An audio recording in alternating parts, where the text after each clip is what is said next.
Cas suspect de coronavirus à Kolda. Il s'agit d'un touriste français. Les résultats envoyés à l'Institut Pasteur. Au même moment, le gouverneur de Tamba a ordonné la mise en quarantaine d'une quarantaine de personnes en contact avec un cas suspect finalement décédé. Marème Diagne, inhumée dans la douleur cet après-midi. Amis, proches, parents ont rendu un ultime hommage à l'étudiante, le meurtrier en attente d'être déféré. 72 heures de grève à partir de demain, initiative des acteurs de l'eau en sachet. Ils s'insurgent contre ce qu'ils appellent un forcing du ministre de l'Environnement et sur la loi contre le péril plastique. Ce dernier a réitéré la volonté de l'État à venir à bout du plastique. Détresse des femmes de Mahmouda Diola, c'est en Casamance, la localité dépourvue de postes de santé. Les accouchements se font vers Djouloulou et Ziguinchor. Beaucoup de femmes décèdent avant d'arriver à destination. L'espoir Abdou Diouf Junior, tour de web Abdoulaye Diop. Chronique du mardi, Pape Sambakan, l'invité de la rédaction Bouna Koïta. Il est le maire de Djalambéré. Au menu de l'entretien, le trafic illicite de bois en Casamance. Bienvenue à toutes et à tous. Fama John. Bonsoir à toutes et à tous. Un homme s'est pendu à Elenkin, c'est dans le département d'Oussouy. La victime, mariée et père de 4 enfants, a été retrouvée pendue à une corde. La gendarmerie a ouvert une enquête.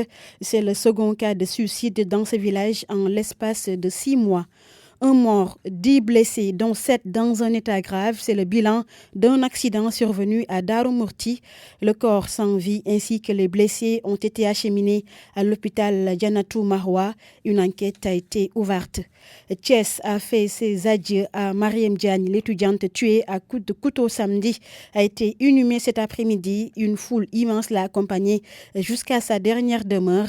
Mariem Diagne, âgée de 25 ans, a été tuée selon plusieurs témoignages par son ex-petite amie. Ce dernier est toujours en garde à vue au commissariat de Nguent.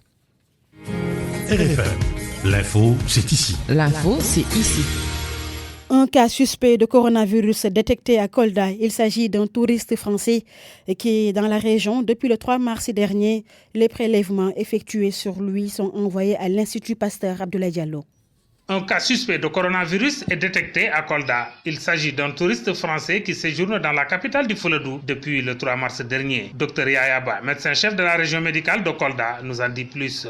Effectivement, nous avons été alertés ce matin par notre système de surveillance communautaire de l'existence d'une personne, d'un touriste ressortissant français qui en tout cas présentait des signes qui ont alerté. Effectivement, il est suspect, même si certains éléments cliniques n'étaient pas présents.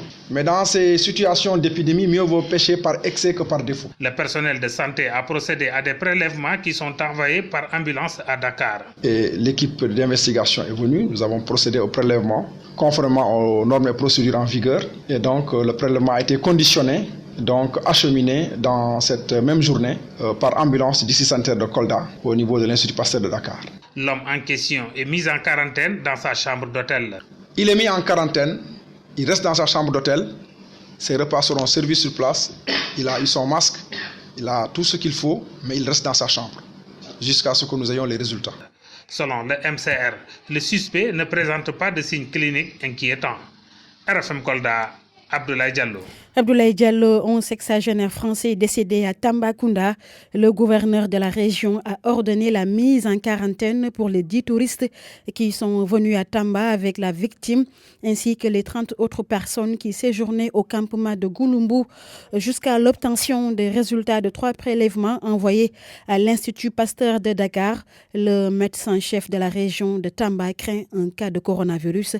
Dr Bayal Sissé avec Moussa Oumar Gueye. Nous avons reçu ce matin le corps sans vie d'un ressortissant français âgé de 77 ans, de sexe masculin, mais véritablement c'est juste dans le normal des choses. Vous comprenez que les médecins qui l'ont reçu ne peuvent pas dire automatiquement la personne est décédée de ceci ou de cela. C'est un corps sans vie. On le reçoit tous les jours au niveau de nos structures sanitaires. Des corps sans vie. Je vous ai dit que l'investigation a été faite. La provenance, on a puis on est en train de cerner en tout cas toutes les informations pour vous dire que véritablement c'est un ressortissant français âgé de 77 ans. Quelqu'un qui a 77 ans qui décède, peut-être que c'est dans le normal des choses. Donc c'est juste vous dire que véritablement on est en train d'investiguer. La certitude diagnostique, en tout cas vous allez voir, il y aura des prélèvements qui vont revenir. Peut-être même on va faire une autopsie. Tout ça, ça va nous permettre de corroborer pour voir les causes de la mort de cette personne.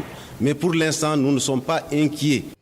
Lutte contre le coronavirus, les Dara doivent jouer leur partition. En croire la Ligue islamique de développement au sein du Sénégal, ses membres incitent les Serigne Dara à veiller à l'hygiène des talibés. Ils invitent aussi les autorités à leur doter de moyens pour se prémunir de l'épidémie. Les membres de la dite Ligue étaient en conférence de presse cet après-midi au Morbo. Ne pas s'occuper les vendeurs d'illusions qui à chaque fois donnent des thérapies, donnent des évocations ou des formules à répéter pour se protéger du virus. Les Dara doivent aussi s'impliquer dans la lutte contre le Covid-19 selon Ismaël Ndiaye. L'imam appelle les Serigne Dara à veiller au respect des mesures d'hygiène édictées et au bien-être des apprenants. On a fait appel à tous les chefs religieux, aux chefs de Dara, propriétaires, directeurs, enseignants de Dara, pour qu'ils soient ensemble dans les précautions. Les Dara étant partie intégrante de la société, il est en tout cas très normal qu'elles puissent prendre les dispositions en interne pour éviter la propagation de la maladie. Mettre des moyens à la disposition des talibés pour barrer la route à l'épidémie du coronavirus est aussi nécessaire. Pour ce faire, le membre de la Ligue islamique de développement du Sénégal tend la main aux autorités. Il est vrai que souvent les moyens peuvent leur manquer. Après avoir demandé à l'État de les accompagner, nous saluerons que cet accompagnement aille dans le sens de doter ces institutions, ces Dara, de moyens sanitaires leur permettant de se protéger et de protéger les apprenants de la propagation de la maladie. Le coronavirus continue de faire des victimes dans le monde entier. Pas encore le cas pour le Sénégal. La Ligue islamique de développement du Sénégal estime que cette épidémie est une sanction divine. Nous parlons toujours du coronavirus avec les répercussions économiques. À Kaolack, les prix des motos Jakarta venant de la Chine ont connu une hausse sensible à cause du Covid-19 de 340 000. Ils sont passés à 380 000 ou plus parfois. Les commandes ne sont plus garanties. Les livraisons connaissent des retards et certains magasins connaissent des ruptures de stock. Les importateurs ressentent négativement ces conséquences. Ibrahim Djamé. Mais je dirais bien que le corps arbitral quand même fait partie d'une structure sur l'organigramme du CNG. Mais certes que... Non, nous devons plutôt retrouver Ibrahim Djamé qui doit nous parler des prix des motos Jakarta venant de la Chine qui ont connu une hausse sensible à cause du coronavirus de 340 000. Ils sont passés à 380 000 ou plus parfois. Les commandes ne sont plus garanties. Les livraisons connaissent des retards et certains magasins connaissent des ruptures de stock. Les importateurs ressentent négativement ces conséquences. Reportage Ibrahim Djamé. Ibrahim Djamé, que nous retrouverons certainement avant la fin de cette édition. Les éléments de la gendarmerie de Ouakam ont fait une descente ce mardi à l'ancienne piste de Mermoz. Un bon nombre de mécaniciens ont été arrêtés pour occupation anarchique de la voie publique. Pourtant, ils disent être dans l'incompréhension totale. Reportage Fatou Ndaoumbaye. Une centaine de mécaniciens a été embarqués à l'ancienne piste de Mermoz. Joint au téléphone, un des leurs se trouvant dans les locaux de la gendarmerie de Ouakam dit ignorer le pourquoi de leur arrestation.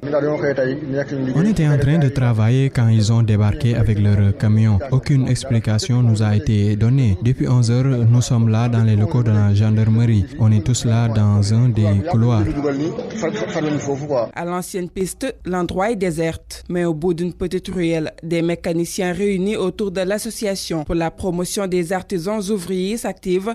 Ils se démarquent de leurs camarades récalcitrants. Moda Diao est le président de la PRAO. Dans chaque groupe, il y a des récalcitrants. Et je trouve normal qu'on vienne les prendre. Une première fois de l'année passée, on a saisi plusieurs véhicules qui ont été jeter à la fourrière. Mais ils n'ont pas arrêté. Et c'est normal qu'on revienne les prendre. Peut-être qu'à l'avenir, ils vont l'arrêter. Toutefois, ils sont en train de faire leur possible pour les sortir de cette situation. Moada Diaw. Nous sommes en train de nous réunir pour essayer de voir qu'est-ce qu'il faut faire pour les sortir du guêpier. Ce que nous pouvons faire, c'est une intervention par l'intermédiaire de APRAO. Aux dernières nouvelles, les mécaniciens vont être déférés après leur entrevue avec le commandant de la gendarmerie de Ouakam. De l'autre côté, on a tenté de joindre un des responsables de la gendarmerie en charge de l'opération de désengorgement, mais en vain. Nous revenons sur cet élément d'Ibrahim Djamé. Je vous le disais, les prix des motos Jakarta venant de la Chine ont connu une hausse sensible à cause du coronavirus de 340 000. Ils sont passés à 380 000 francs CFA ou plus parfois. Les commandes ne sont plus garanties, les livraisons connaissent des retards et certains magasins connaissent des ruptures de stock. Ibrahim Djamé. Tous les produits que nous vendons, les motos, les quais détachés, tout ça, ça vient de la Chine. Dans son magasin vente de motos Jakarta venant de la Chine, les conséquences économiques provoquées par le coronavirus sont durement ressenties. Les commandes ne se font plus comme avant, les livraisons connaissent beaucoup de retard et cela impacte négativement sur les affaires. Kossi Zebla, propriétaire du magasin et importateur de motos Jakarta. Qui dit commande retard, ça veut dire qu'il n'y a pas de paiement, il n'y a pas de vente. Donc l'économie est ralentie. On est là, on n'a pas de marchandises, certaines marchandises sont finies. Un véritable casse-tête chinois qui fait que du coup, les prix des motos ont drastiquement grimpé. Le mois de janvier, on vendait les motos à 300, KTM là, 340.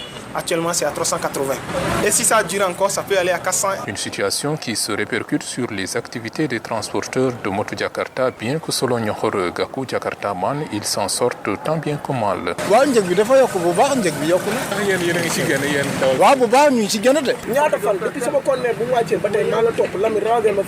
Dans un autre magasin, chez Aljuma, par contre, un célèbre vendeur de pièces détachées et de moto Jakarta, les commandes livrées bien avant le coronavirus font que jusqu'à présent, les prix n'ont pas grimpé selon lui. Pour l'instant, Dieu merci, on avait des conteneurs qui sont venus. Ainsi, à côté des ravages sanitaires dans le monde, l'épidémie de coronavirus a aussi ses conséquences négatives sur le plan économique presque dans tous les secteurs, particulièrement sur les activités commerciales des produits venant de la Chine. Ibrahim Djamé Kaulak, Radio Futur Média. RFM, partout. Parlons des ex-agents de la Sénélec licenciés en 2017. Ils n'arrivent plus à joindre les deux bouts. Certains, dominés par la pression sociale, ont vu leur ménage brisé. Ils ont tenu un point de presse cet après-midi pour dénoncer leur situation. C'était en présence de Ndongoka. Djibisen Gaye est venu de Saint-Louis pour prendre part à la mobilisation du collectif des ex-agents contractuels de la Sénélec.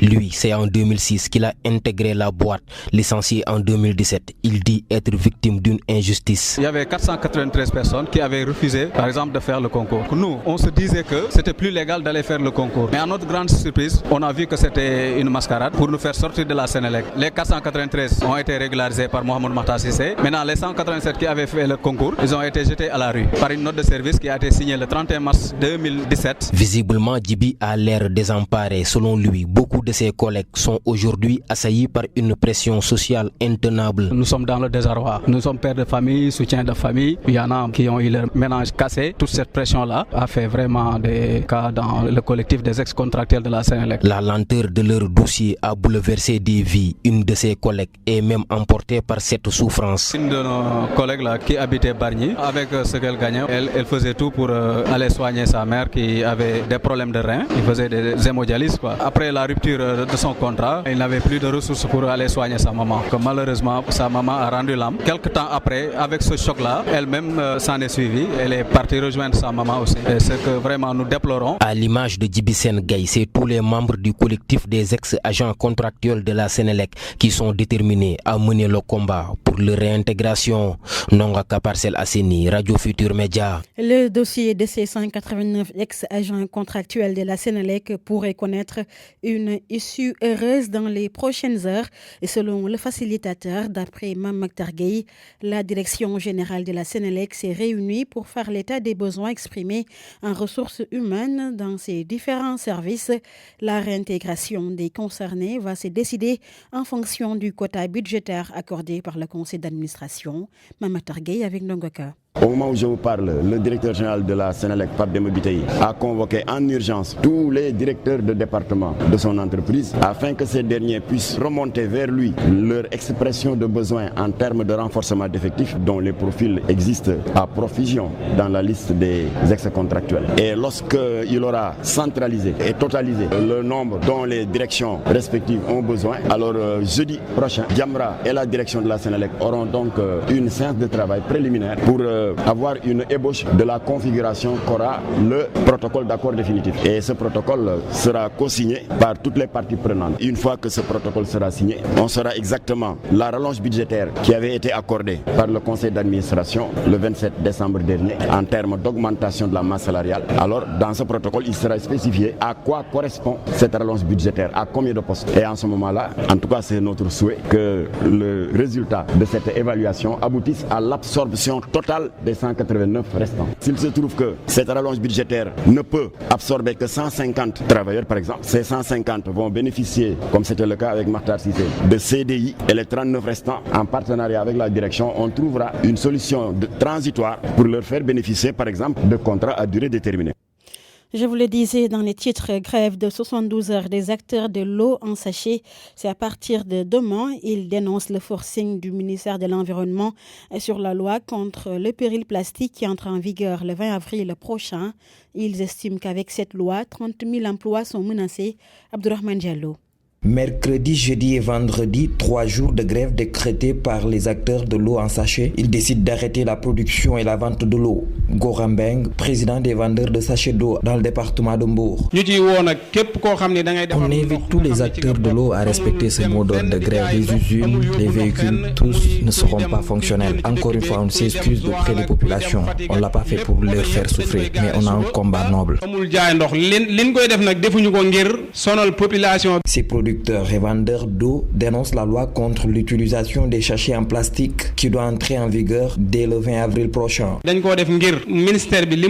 ministre a décidé de fermer toutes les usines ou faire arrêter toutes les activités qui concernent la production de l'eau en sachet. Donc cette grève, c'est une manière de vous montrer, une fois que la décision est prise, c'est comme ça que ça va se passer. Certes, ça va nous impacter, nous, les vendeurs, mais la population aussi va souffrir. Selon ce collectif de vendeurs de sachets d'eau, avec l'application de cette loi, plus de 30 000 personnes seront envoyées au chômage. RFM Mbour, Abdourahmane Diallo. La loi sur le péril plastique sera appliquée dans toute sa rigueur à partir du 20 avril prochain. Le ministre de l'Environnement l'a dit à Saint-Louis à travers un CRD spécial sur les mesures d'interdiction du plastique.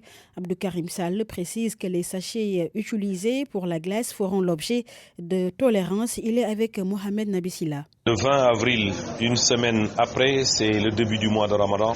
C'est la raison pour laquelle nous ne voulons pas bouleverser les habitudes des populations.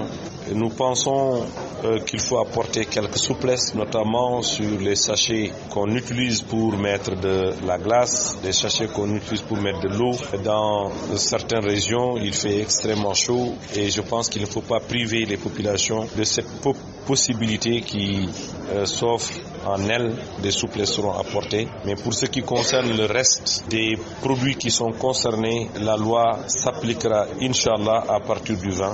Et après le mois de Ramadan, je pense qu'on procédera à l'application intégrale de la loi. Nous avons, depuis le mois de juin, rencontré les producteurs de plastique. Nous avons rencontré récemment l'association ou le collectif, ceux-là qui sont dans les sachets d'eau.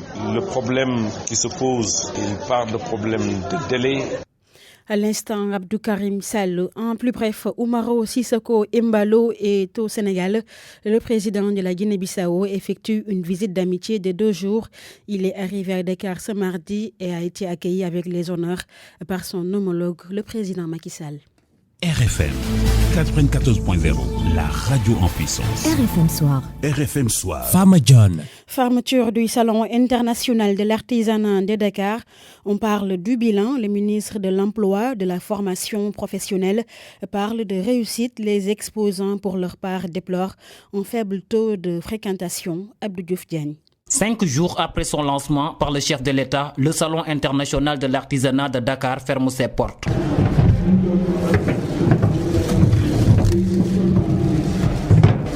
Dame Diop, ministre de l'Emploi, de la formation professionnelle et de l'artisanat, tire un bilan satisfaisant. À tout point de vue, c'est une grosse satisfaction et que je suis très heureux du déroulement de ce salon. Nous n'avons pas voulu en faire une foire, nous avons voulu en faire un salon avec le meilleur de ce que nous avons. Cela nous montre que l'artisanat encore joue un rôle important dans notre économie et conformément à la volonté du président de la République, nous voulons encore le pousser plus haut pour qu'il crée plus d'emplois, pour qu'il fasse de la production de qualité. Satisfaisant, oui, sur le plan de l'organisation, mais non en ce qui concerne l'engouement, selon cet exposant trouvé en train de ranger ses bagages dans des cartons. On n'est pas satisfait du tout parce qu'il n'y a pas eu d'engouement de la population. Ce qu'on a cru, c'est pas ça. On s'est attendu à avoir vraiment un engouement, mais vraiment ça n'y est pas. Le contact, c'est entre nous les artisans. Mais chaque fois, on se rencontre à des salons, à des foires dans la sous-région. On n'a pas eu de nouveaux contacts. Bon, l'organisation, elle est bien, mais c'est l'affluence des gens là qu'on n'a pas eu. Parce que c'est éloigné, c'est trop loin. Cette année, 85 exposants sénégalais et 12 pays de la sous-région ont pris part à cette deuxième édition du Salon international de l'artisanat de Dakar. Rendez-vous est donc donné en 2022 pour une troisième édition. RFM Rufisque, Abdou Diouf Diagne. Disparité territoriale et difficile accès au financement de projets d'envergure des collectivités. Le Haut Conseil des collectivités territoriales engage le combat pour corriger certaines inégalités. Par ailleurs, le ministre de l'Économie, du Plan et de la Coopération appelle les maires à promouvoir l'intercommunalité pour faciliter la mobilisation de ressources et attirer plus d'investisseurs. Papa Balegay. L'équité territoriale, une question abordée de fond en comble par les hauts conseillers des collectivités territoriales. Présidente du HCCT, Aminata Mbengue Ndiaye estime qu'il est opportun d'identifier les difficultés rencontrées par les collectivités à trouver un financement et développer leurs communes. Il y a beaucoup de communes qui ont été créées, mais qui ne peuvent même pas apporter quelque chose pour le financement de leur programme de développement. Ils sont obligés de se référer à l'extérieur, aux partenaires, mais du point de vue interne, ils n'ont pas les possibilités qui puissent leur permettre de faire leur financement. C'est ce qui justifie donc que nous discutons de ces questions-là. De ce fait, vraiment, nous devons aujourd'hui, au niveau du Haut Conseil, réfléchir sur les meilleurs avis à donner au chef de l'État. Hôte du HCCT, le ministre de l'Économie, du Plan et de la Coopération se félicite de cette initiative. Selon Amadou Hott, l'intercommunalité est devenue une trouvaille pour corriger certaines disparités, mais surtout d'attirer les investisseurs. Il est aussi important que les collectivités puissent travailler également ensemble dans le cadre de l'intercommunalité pour pouvoir préparer, structurer et proposer des projets structurants intéressants aux investisseurs, au secteur privé. Des politiques de planification à travers le contrat plan inscrit dans la seconde phase du plan Sénégal émergent. Près de 60 projets dédiés aux 500 communes ont été identifiés, une façon de faciliter la mobilisation des ressources en faveur de ces collectivités. La détresse des femmes de Mahmouda Diola, c'est en Casamance. La localité est dépourvue de postes de santé, ce qui entraîne de nombreuses complications lors des accouchements. Les femmes évacuées à bord de moto Jakarta vers Djouloulou ou Ziguinchor décèdent avant d'arriver à destination. D'autres qui accouchent dans les cases de santé la nuit le font sous les lampes tempêtes. Cette localité de Narang ouest sollicite une attention des autorités. Laminba.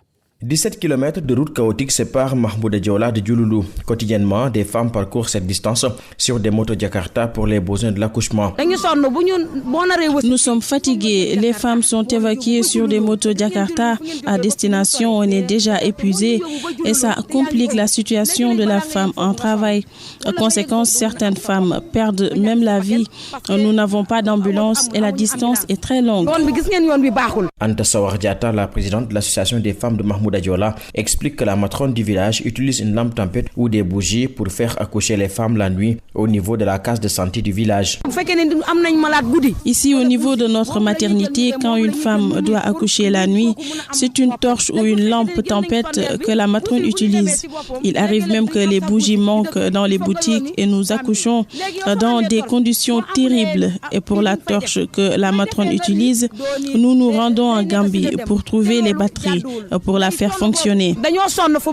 Les femmes de Mahmouda Diola ont exposé ces problèmes au président de l'UCS en visite politique dans la zone. Abdoulaye Baldé a rappelé la nécessité pour les pouvoirs publics de doter les zones frontalières d'infrastructures sociales de base. J'ai beaucoup plaidé sur la nécessité de doter d'infrastructures sociales de base les zones frontalières. C'est vrai qu'il y a le programme Puma. Avec le maire, nous allons conjuguer nos efforts pour que les infrastructures qui sont en train d'être construites puissent être amplifiées. À l'instar de Mahmouda Diola, nombreuses sont les localités de cette zone du Naran ouest à vivre dans des conditions de précarité sociale extrême, faute d'équipements sociaux de base. Lamine Baz, Guinchor, Radio Futur Média. RFM Sport.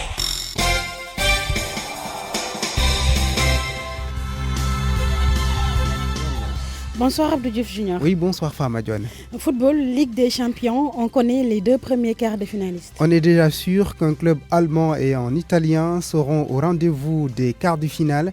Leipzig s'est qualifié en battant Tottenham par 3-0. À l'aller, les Allemands avaient surpris les Spurs à Londres, score 1-0. Sur l'ensemble des 2 matchs, Leipzig totalise 4 buts contre 0 pour Tottenham. Dans l'autre rencontre, Atlanta-Bergame est passé au tour suivant sans surprise. Les Italiens qui avaient remporté la manche aller par 4-1 n'ont pas cherché à conserver leur avance. Ils ont attaqué et ont obtenu 4 buts contre 3 pour Valence. Les quarts de finale retour de la Ligue européenne des champions qui se poursuivent ce mercredi. À 20h, Liverpool reçoit l'Atlético Madrid à Anfield avec son fameux You Never Walk Alone, puisque ce match est ouvert au public. Les Reds qui doivent remonter un but après leur défaite 0-1 à Madrid. Sadio Mané et sa bande n'ont plus perdu à Anfield depuis 50 matchs. Le PSG d'Idrissa Gana Gueye va jouer à huis clos au Parc des Princes. Les Parisiens reçoivent les Allemands de Dortmund qui vont tenter de conserver leur avance d'un but après la victoire 2-1 à l'aller. Kylian Mbappé, testé négatif au coronavirus, ne s'est pas entraîné avec l'équipe depuis lundi. Il souffre d'une angine carabinée. Sa participation au match reste hypothétique.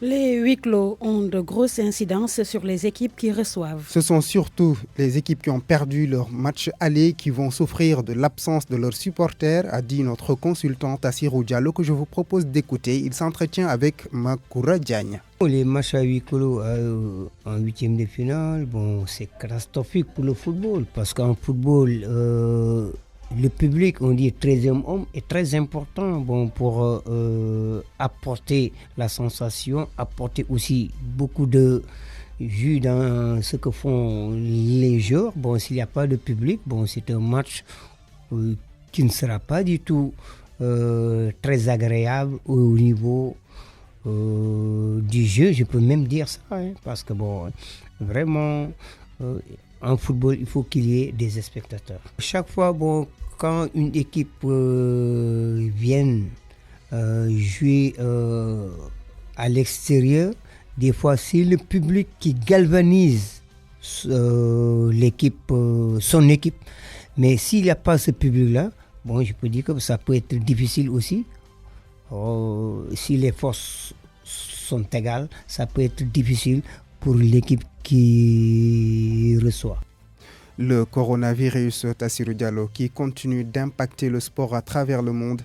Un organisateur des JOJ de Tokyo admet qu'un report est envisageable. Haruyuki Takahashi, un des 25 membres du comité d'organisation des Jeux Olympiques de 2020, a confié à Wall Street Journal qu'un report des épreuves a été évoqué dans des discussions il y a peu de temps. Nous parlons handball. Les U18 du Sénégal préparent le tournoi de Bamako. Le IHS Trophy est prévu du 23 au 29 mars prochain au Mali. Mam Gorsek et ses Lionceaux visent le trophée. Ils entrent en regroupement. L'objectif principal, c'est d'aller au mondial. Nous écoutons Mam Gor, le sélectionneur des U18 du Sénégal.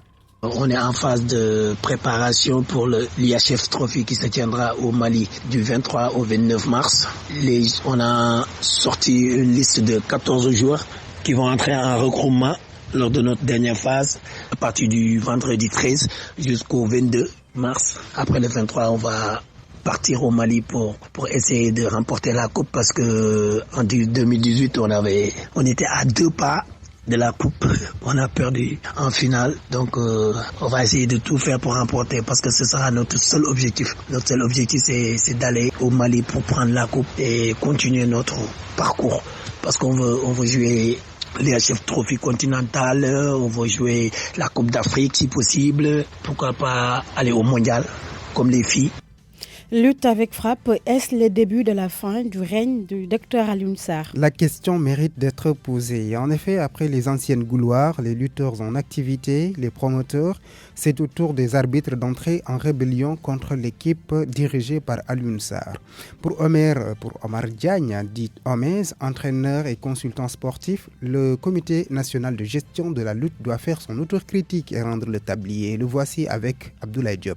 Mais je dirais bien que le corps arbitral quand même fait partie d'une structure sur l'organigramme du CNG. Mais certes, quand ils ont des amendements à faire, je crois qu'ils devaient quand même en principe peut-être saisir le CNG bien avant. Surtout qu'aujourd'hui, j'ai vu que sont restés tous dans une même position. Le manque de communication qui fait défaut au niveau de cette. Le CNG aujourd'hui, ils avaient quand même après les journées de concertation qui s'étaient passées l'année passée, il ne reste que pratiquement que quelques mois. Donc on a passé à faire des journées de concertation, de consultation, de voir, et que je crois que le ministère a donné quand même uniquement 2 ans pour passer à une chose. Si aujourd'hui le CNG fait de telle sorte que l'autocritique qui tourne autour d'eux, donc la mission est terminée, c'est par rapport à une situation. Donc quand ils tiennent coûte que coûte et voir exactement ce qui s'est passé et la mission qui a été assignée, donc je crois qu'aujourd'hui, d'ici quelques mois, le CNG quand même doit peut-être rendre le tablier ou à défaut rempiler, comme le ministre le dit souvent. Mais si aujourd'hui eux-mêmes, ils tirent quand même l'autocritique de tout ce qui se tourne autour d'eux. Moi, je crois que c'est le moment quand même de partir et c'est de la place à un autre. Merci beaucoup, Abdou Diouf Junior.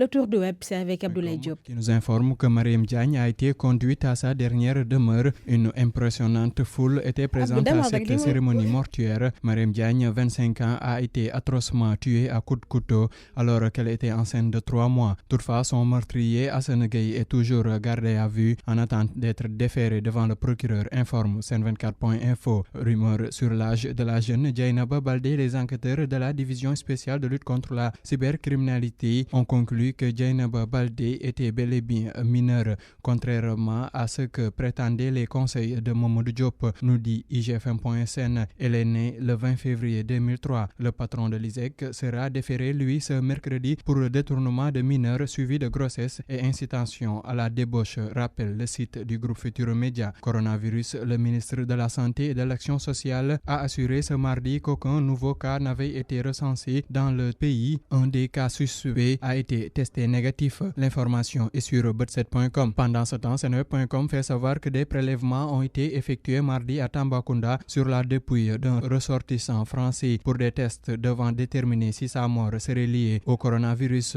Le défunt, âgé de 77 ans, était arrivé à Dakar le 3 mars par un vol d'Air France. Au moment où l'RL.net annonce que le Covid-19 effraie le Centre national de transfusion sanguine. En effet, sur la période du 15 février au 10 mars, un déficit de 25% a été enregistré sur les collectes de sang. Une inquiétude soulevée par le directeur du centre, le professeur Salou Diop, qui s'exprimait ce mardi en prélude du 10e congrès de la Société africaine de transfusion sanguine qui va se tenir cette fois-ci à Dakar du 20 au 23 avril, nous dit le site Éducation. Le G7 ne compte pas baisser les armes. Selon Actusen.sn, les enseignants ont décidé d'entamer leur 5e plan d'action avec le boycott de toutes les évaluations du second semestre et cellules d'animation pédagogique dans le moyen secondaire, l'élémentaire et le préscolaire. Ils vont observer un débrayage à 9h ce jeudi 12 et vendredi 13 mars 2020 suivi d'une visite d'établissement ciblée et le mardi 17 mars une grève totale suivie d'un point de presse. Le mercredi 18, les enseignants seront en débrayage à 9h avant de tenir une assemblée générale départementale. Détaille ainsi le site d'information. Sur l'international, la barre de 10 000 cas de contamination au coronavirus a été franchie de l'autre côté des Alpes où l'on recense désormais 631 morts contre 463 lundi, a déclaré ce mardi l'agence de protection civile. Plusieurs pays limitrophes ont décidé de fermer leurs frontières avec l'Italie. L'information est sur RFI.fr.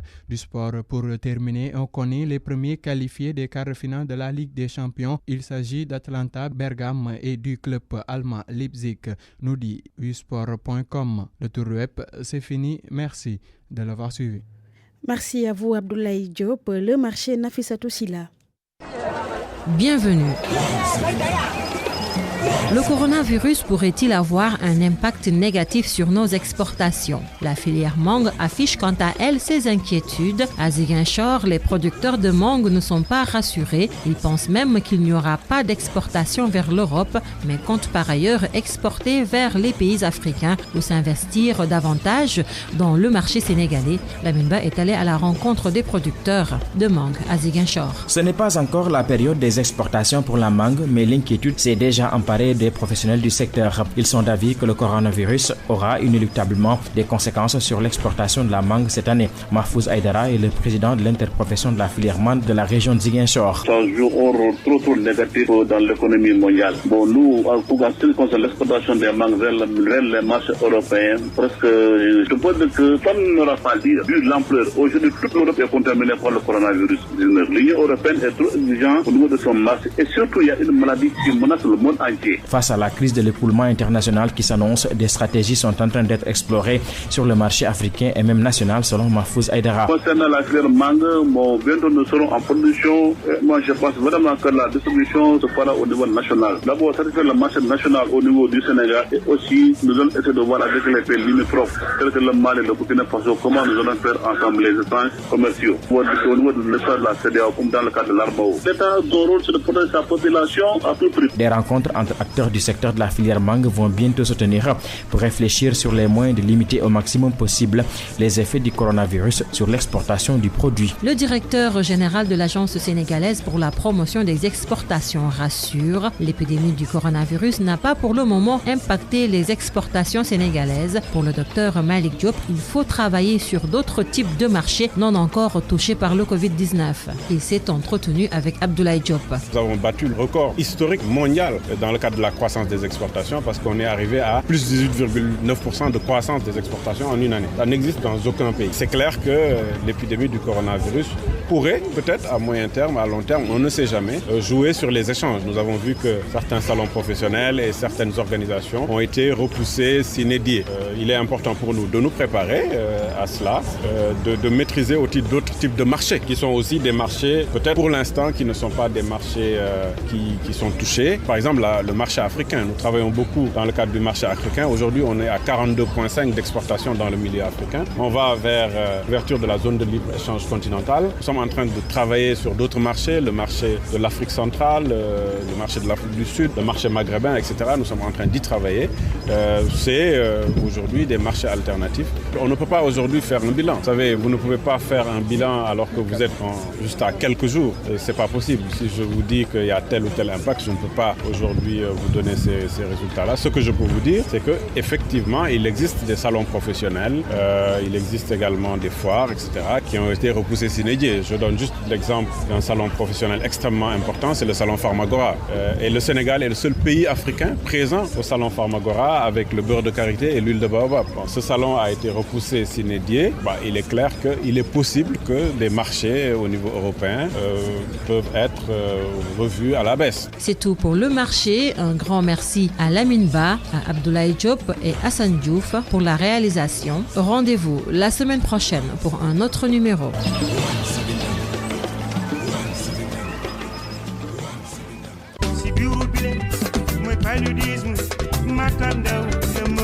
Le ministère de la Santé et de l'Action sociale vous offre bonne santé. amna ci yenn réew yi feebar bu ñuy wax coronavirus muy ràññeekoo ak yile mandarga jafe-jafe ci noyyi yaram bu tàng sëqët apat ñi mu gën a sonal nag mooy tuut tànk yi mag ñi dëkkaale ak jafe-jafe noyyi ak ñi seen wér-gu-yaram sooxe ngir feggu ci jàngoroy coronavirus bi ministère bi yor wér-gu-yaramu askan wi moo leen di fàttali yii di faral di raxasu ak ndox ak saabu di sëqët ak di tissooli ci mouchoir te boo ca noppee nga def ko ci biir mbalit moytu saafonte bi ak di laal yenn rabu àll yi lii di yàpp ak nen nañu koy togg ba mu ñor jàngoro ji nag dafay lore boo ci bëggee am yeneeni leeral wooteel ci 800 00 50 50 doo ci fay dara xibaar bi ministère bi yor wér-gu-yaramu askan wi moo leen ko baaxee. bonne santé, Salimata Aou. Bienvenue. La dialyse, une technique médicale qui permet d'assurer artificiellement les fonctions d'épuration du sang qu'effectuent en temps normal les reins. Salam alaikum. Bon, man mangi tudd Anna Sambou, mangi am 28 ans. Mangi def sama dialyse hôpital Aristide Le Dantec. Anna Sambou vit avec cette maladie depuis plus de 8 ans. Un véritable calvaire, dit-elle. Moi, je la vis. Parfois, je m'absente, oui, parce que je suis jeune. J'ai un avenir, j'ai des rêves, j'ai des projets à l'avenir. Et ces projets, vraiment, je ne peux plus les réaliser car je ne peux plus aller à l'école parce que la dialyse prend du temps. En plus, tu pars en dialyse de 6h du matin à 13h. Là, tu es épuisé, tu ne peux rien faire, tu es obligé de rester chez toi. Donc, ce qui fait que l'amélioration de la dialyse aussi, on doit penser à ça. La prise en charge, pas effective. On a un problème avec le bilan qu'on prescrit aux malades. Vous prescrivez un malade un bilan de 133 000 francs, alors que vous dites que vous avez pris la patiente en charge. Alors là, il y a problème. Donc, si vous dites que la dialyse elle est gratuite, alors que les médicaments ne sont pas gratuits, les analyses ne sont pas gratuites, donc ça revient au même. Vous venez, vous prenez en charge un malade, juste sa dialyse, et vous lui prescrivez un bilan d'analyse à faire de 133 000 francs, ça revient au même, plus le transport qui doit débaucher. Parfois, tu es issu d'une famille pauvre, ta maman n'a rien, ton papa n'a rien, les gens t'aident, mais il peut arriver au jour que ces gens-là ne peuvent plus rien faire pour toi. Comment tu vas faire? La vétusté des appareils, un autre problème chez les hémodialysés. Les machines sont vieilles, on doit changer les machines parce que les machines ont leur âge d'expiration. Ces machines, quand elles sont à terme d'expiration et qu'on continue de dialyser ces personnes-là dans ces machines, il y a problème parce qu'on va avoir des problèmes d'os, je peux dire, on va avoir des problèmes d'articulation. Donc il peut arriver qu'on ne peut plus marcher, on va avoir des problèmes de PTH et autres. Et d'autres problèmes qu'on ne peut pas tout dire, des problèmes de vision, vous voyez, des problèmes de tension et tout. La journée mondiale du rein, célébrée hier, occasion pour les malades de partager leur cri du cœur dans bonne santé pour une prise en charge totale de la dialyse et aussi la gratuité des médicaments. C'était tout pour bonne santé. Rendez-vous demain pour un autre numéro. La chronique du jour avec Pape Sambakan. Certes, on est le 10 mars aujourd'hui, mais est-il jamais trop tard pour bien faire? Bien sûr que non. Et l'observation des manifestations des 7 et 8 mars derniers, ce week-end qui a vu les hommages pleuvoir sur la jante féminine, ainsi que différents appels à lui épargner les fardeaux que depuis la nuit des temps elle porte pour l'humanité, m'ont convaincu que, quoiqu'un tantinet en retard, et ce n'est la faute qu'au calendrier capricieux, mon grain de sel ne sera pas de trop dans la soupe aux hommages rituels du 8 mars que l'humanité doit veiller à garder loin d'une simple routine convenue. Et donc, comment rendre hommage dignement et de façon belle et de manière non laudative ou dithyrambique, sans ostentation et surtout pas pour faire comme tout le monde, parfois donc sans y croire vraiment? Comment alors rendre hommage à la femme, africaine ou canadienne, humble ou opulente, professeur de philosophie ou bac plus 2 laborieusement en formation quelque part pour devenir et exister? Pourquoi pas également cette femme sous le soleil de Matam ou du Kalahari, en quête de quoi nourrir ses enfants? Mais comment vraiment rendre hommage à cette femme, avocate, magistrat, la même sous tous les cieux, fonctionnaire international ou interprète, journaliste, barmaid ou mendiante, la même femme pourtant qui, ici se parfume Chanel numéro 5 ou Eau de Guerlain, ailleurs porte une bassine de sel du lac Rose ou charrie toute la journée l'odeur du poisson du marché de Pékin. La même femme cependant que l'actrice de cinéma adulée ou que le top modèle sur papier glacé et 3 saisons dans l'année. La fermière de l'Idaho comme la rizicultrice de Casamance et la péripatéticienne, sans parler de la femme soldat ou policière sous tous les cieux maintenant.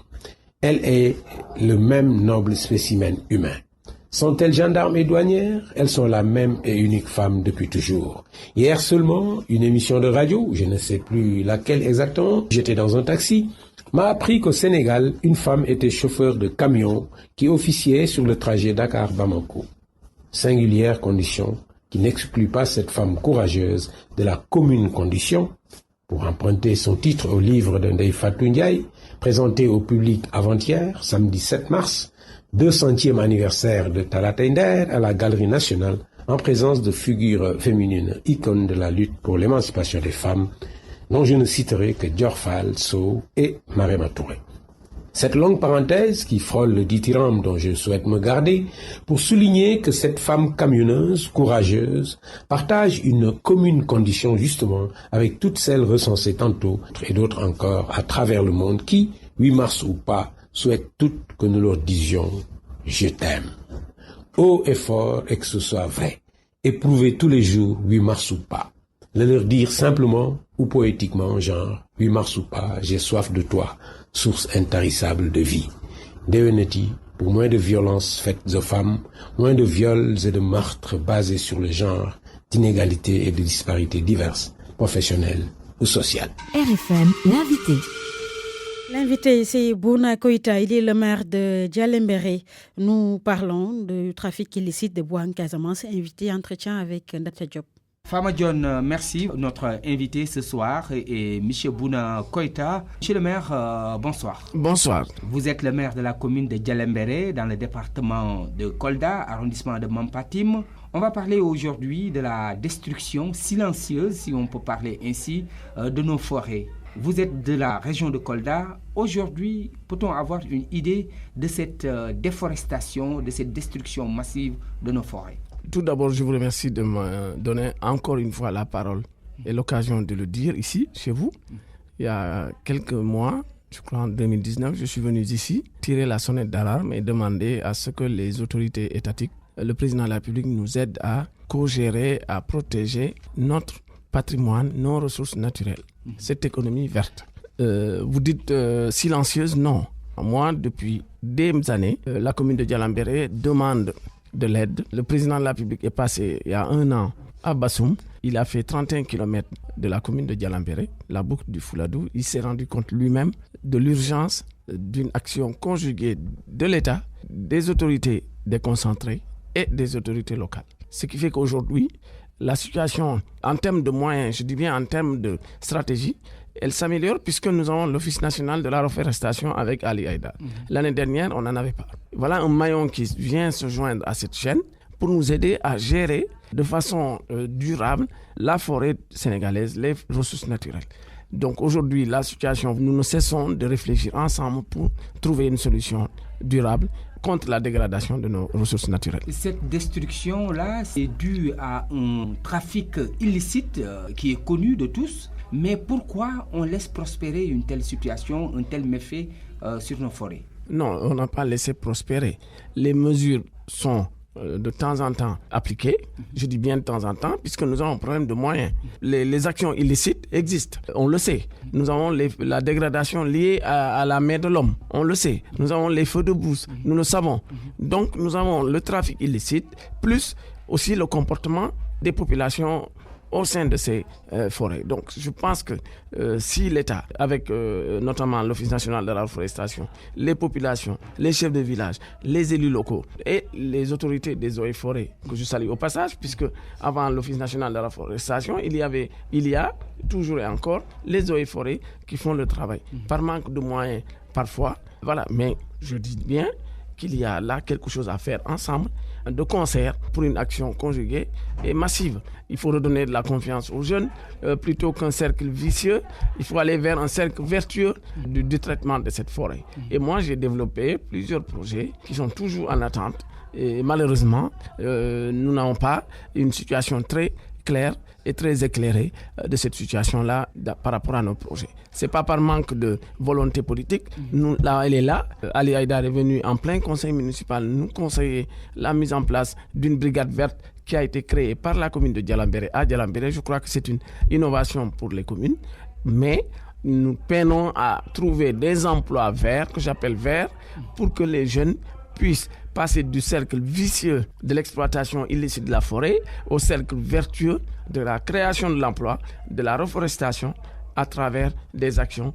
Je veux bien que le 2 août soit la journée nationale du reboisement, mais avant le 2 août, la forêt existe et les pieds, après le 2 août et les pieds. Donc, il faudrait que nous trouvions les moyens tout le temps, chaque instant et partout, avec tout le monde, pour reboiser cette forêt, la protéger et pour permettre qu'il y ait une économie verte de s'y développer. Mais monsieur le maire, avec ce trafic illicite, la situation est tellement alarmante que certains mêmes observateurs avertis parlent de perte de près de 10 000 hectares de nos forêts. Aujourd'hui, avec ce seuil critique, si l'on y prend garde, ça risque encore de causer beaucoup de dommages. L'année dernière, je l'ai dit, que j'ai tiré sur la sonnette d'alarme, j'ai interpellé le président de la République, Macky Sall, en personne. Président, aidez-nous à gérer notre forêt. Aidez-nous à le faire. Le président a vu la forêt de Kandiator entre Dabo et Fafakuru. Il y est allé. Donc, je veux dire que le président sait les problèmes dont nous souffrons, dont nous sommes compris. Des mesures allant dans l'interdiction de ce trafic, de l'exploitation abusive de nos forêts a été prise par les autorités. Oui. Pourquoi ça tarde à être mis en œuvre? Mais vous savez que trop d'interdits, tu les interdis. On ne peut pas interdire sans moyen de surveillance. On ne peut pas interdire sans moyen... Pourtant, les agents des eaux et forêts sont là, mais aussi il y a l'agence pour la reforestation. Oui, attention, l'agence pour la reforestation est en train d'être mise en place. On ne va pas accuser de tous les maux du siècle, de tous les maux de notre forêt dont elle souffre, à Ali Haïdar et à son agence. Non, on sait le dynamisme d'Ali Haïdar, qui est un militant de la forêt, un militant pour la reforestation. Mais aujourd'hui, si la situation est là, est-ce qu'il n'est pas urgent de prendre des mesures radicales pour pouvoir stopper? La situation était urgente, le président le sait, il a pris les mesures. La mise en place d'une agence permet à l'État de démultiplier les actions de façon conjuguée, de façon transversale, de façon parallèle. Aujourd'hui, avec les mesures qui sont prises et avec les institutions qui sont mises en place, est-ce qu'on peut s'attendre à ce que la donne puisse changer? Bien sûr, le président, vous savez, dans son programme Ligue a mis bien l'environnement au cœur du projet. Emploi des jeunes, on sort du cycle vicieux au cercle vertueux. Créer les emplois, protéger la forêt, c'est possible dans nos comptes. Donc, l'Agence pour la reforestation est en train de faire un travail et la Grande Muraille Verte. Laissons encore une fois le temps à cette structure de se mettre en place. En attendant, ce que je veux dire, c'est que les maires ont toutes leurs responsabilités et leur rôle à jouer dans cette affaire. Bien, l'action. Est-ce que vous êtes en train de jouer pleinement? Voilà, donc je réponds. Il faut que les maires, les autorités locales, l'État, l'agence, les eaux et forêts puissent travailler de concert. La forêt, nous la surveillons. C'est la commune de Dialambéré qui surveille cette forêt avec les moyens des eaux et forêts. Il faut le reconnaître aussi. Il faut que les eaux et forêts aient les moyens de faire le travail. Il faut aussi que l'agence s'installe en collaboration avec les élus locaux pour que les élus locaux puissent faire de la sensibilisation auprès des jeunes demandeurs d'emploi, auprès des chefs de village, auprès des groupes vulnérables pour que leur dire exploiter la forêt, c'est juste avoir le repas d'aujourd'hui. Mais le repas du mois, le repas de l'année, les moyens pour vivre... Éviter l'exploitation abusive. Mais bien entendu, tout abus n'est pas bon, y compris dans l'environnement. Nous savons ce que c'est. Donc ça veut dire qu'il faut aujourd'hui que les moyens nous soient donnés pour que nous puissions protéger la forêt. Le projet, nous arrivons sur le projet de la maison forestière. J'ai développé un concept de la maison forestière. Les maisons forestières, mais aussi les brigades vertes. Les brigades vertes. Donc je dis bien que ce n'est pas la répression seule. Elle ne suffit pas. À un moment donné, il faut appliquer la loi, mais à un moment donné, il faut éviter. Ça veut dire qu'il faut faire de la prévention. Il faut sensibiliser les acteurs locaux. Ceux qui vont dans cette forêt le matin, c'est pas ceux qui vont le soir.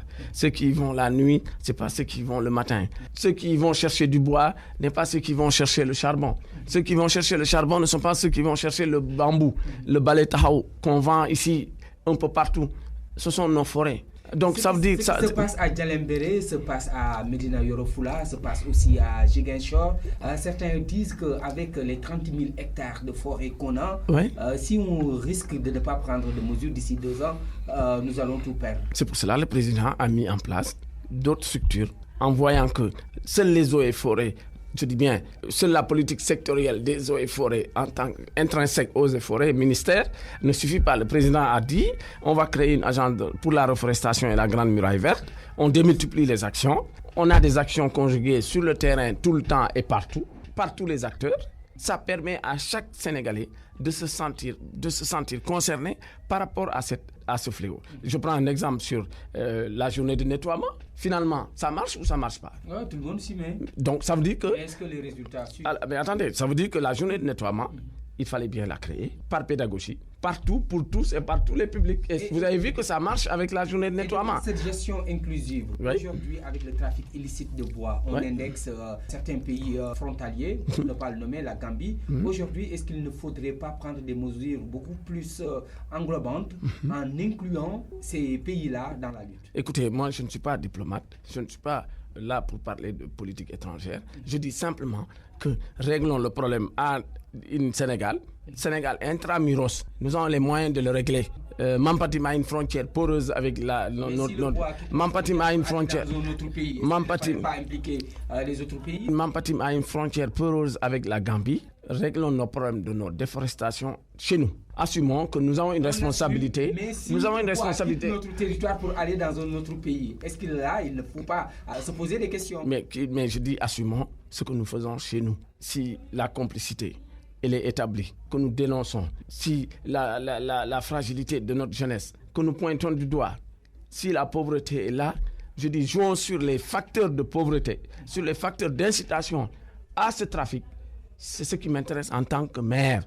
Je ne suis pas là pour parler de ce qui se passe au-delà de Djalambéré, encore moins au-delà de la frontière sénégalaise. En tant qu'autorité municipale responsable d'une commune, on sait que l'ensemble des communes presque qui sont dans la région du sud où on a une forêt dense sont confrontées à ce problème. Au niveau local, au niveau municipal, comment parvenez-vous à gérer cette situation? Nous tentons par la proximité. À chaque fois que je me rends dans cette forêt, que ce soit entre Bassoum, Tchewala, Sinchan Samba Diabounding, Sare Demba Forêt, Kandiator, etc., jusqu'à Fafakourou, je parle aux élus. La sensibilisation. Je parle aux chefs de village.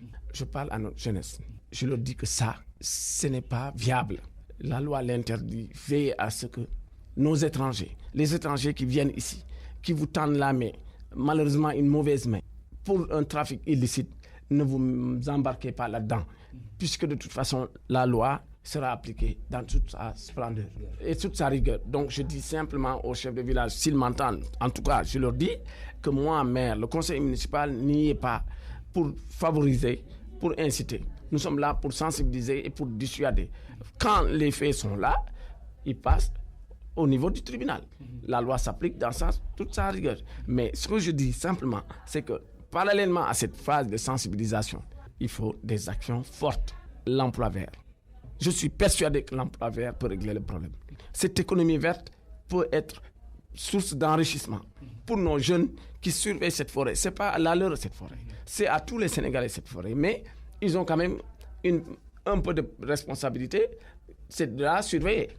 Quand on est à Kandiator, on n'est pas à Goudiri. Donc ça veut dire que les jeunes de Kandiator, du massif de Kandiator, de la commune de Djalambéré, ont une responsabilité énorme. Les adultes. Donc ça veut dire qu'ils ont au moins les mains dans la chose. Donc la forêt bien exploitée peut être un pas important dans la lutte contre le sous-emploi. Mais bien sûr, ça a été démontré. Imaginez. En tout cas, merci Monsieur le maire de Djalambéré, Monsieur Bouna Koïta, la RFM vous remercie. Je vous remercie. Merci. Merci à vous, Ndate Diop, 22h59. C'est la fin de ce journal.